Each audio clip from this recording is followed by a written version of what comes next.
Voilà, une course de championnat de supermotard, ça ressemble à ça. Un déferlement mécanique fait de glisses et de sauts par des acrobates passionnés de moto. Une discipline née de la volonté de confronter les meilleurs pilotes de vitesse et de tout terrain. C'est né aux États-Unis dans les années 70, où effectivement on a mis en place des courses avec l'élite du motocross, l'élite de l'enduro et l'élite de la vitesse. Ça a été importé en France juste après.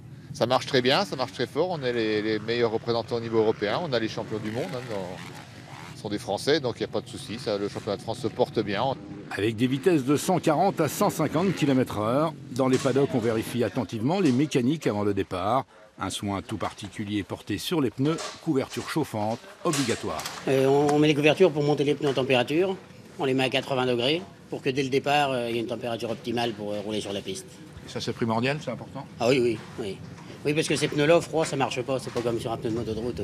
Il ne reste plus qu'aux pilotes à prouver leur talent et leur art du pilotage. Pas évident de gérer une course sur un circuit composé de 3/4 de bitume et d'un quart de terre. En fait, le problème que l'on a, c'est que ce ne sont pas des motos qui sont à la base prévues pour aller sur le bitume.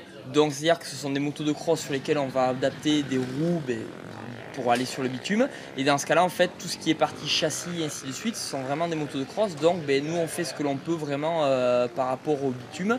Donc, du coup, c'est pour ça que voilà, les motos glissent pas mal parce qu'on a des motos qui sont très courtes par rapport à des motos de vitesse qui sont beaucoup plus longues. Quand on sort de la terre avec des pneus sales, ça glisse, voilà, donc faut être doux sur l'accélérateur, les freins, et puis après on a toute une partie où les pneus sont propres, et là on a vraiment du grip, et là on peut vraiment y aller très fort.